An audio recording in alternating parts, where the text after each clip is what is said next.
You know, repair shops are dictated by the numbers. What I mean by dictated by the numbers is that we determine if we are being effective, if we are being efficient, if we are doing what's best for our clients and doing what's best for our people based on the metrics that the industry sets as a standard. Efficiency, productivity, gross profit, build hours, right? All of these numbers that are frequently shared are how we benchmark ourselves. And when I first started the shop and when I was working, you know, kind of as a single tech in the bay deal and then grew to have some people, I didn't understand those numbers. They didn't make sense to me. And I always had an excuse for why that wouldn't work here and those numbers shouldn't dictate how I run my business. But they should. They absolutely should dictate how we run our businesses because, as I said, they're the industry standard. Now, the biggest thing that I hear from shop owners when I'm talking to them about the numbers is they say, that won't work here. You don't understand my situation. You don't understand my clients. I'm gonna tell you, if you're telling yourself that, you're lying to yourself. Because when we look at the basics of the numbers, those numbers float from area to area, community to community. So if you look at part prices, if you look at labor prices, if you look at overhead such as rent, things like that, they are all balanced based on your demographic, right? If they weren't, the people in your community couldn't afford to live, or the community would have higher wages, would have higher income levels, right? It's variable, it floats up and down. So you can't get caught up in this concept of, you know, that won't work here, especially when we're talking about the percentages. What are the percentages? Well, your gross profit. And this isn't just auto repair.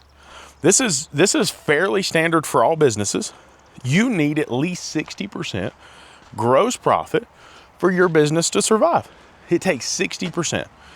You can search on Google, and you don't even have to put in auto repair.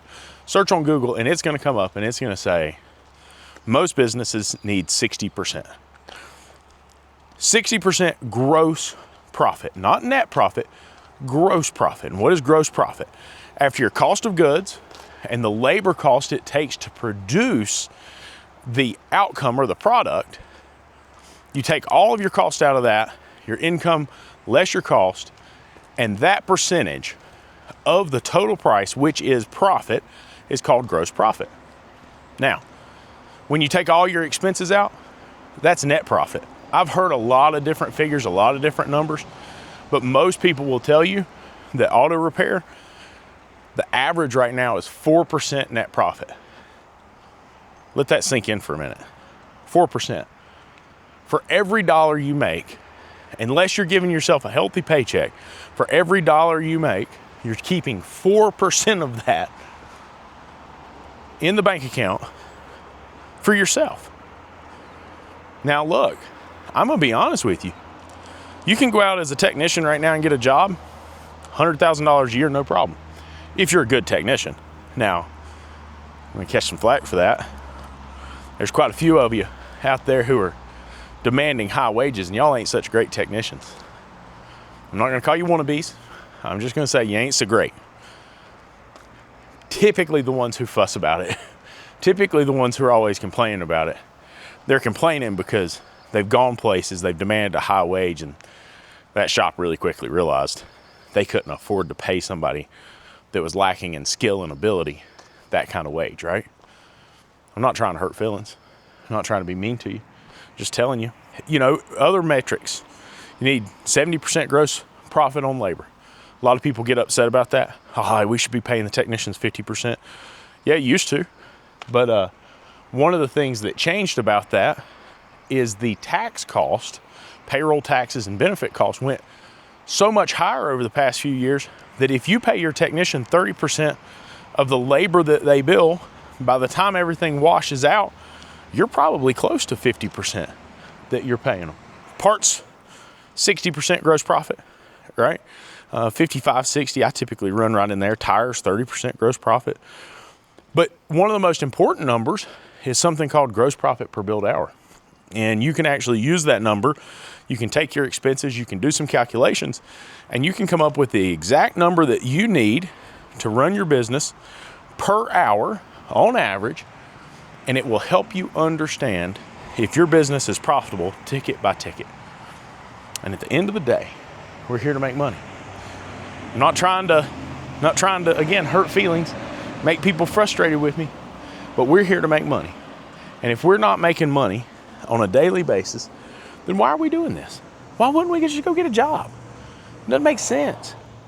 So listen, before you message in and tell me about how I'm wrong and it really wouldn't work in your neighborhood, I want you to sit down and look at your numbers the way they are. I want you to sit down and think about your numbers for a little bit.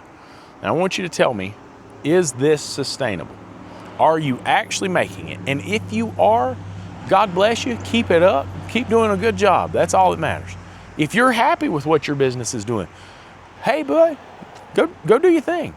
If you're happy with what your business is doing, keep doing it, right? Like, you don't have to change based on my account. I'm just telling you that I talk to a lot of business owners who don't have this figured out yet. And if you are in that boat, if what you're doing isn't working, I promise there is a better way. You can be successful, you can be comfortable, you can live a good life and own a business at the same time. Always remember that just because you're good at what the business does not mean that you're good at owning the business, that you're good at managing the business, that you're good at being a business owner, right? The two skills are completely different. So that's my take on it. You guys have a good day.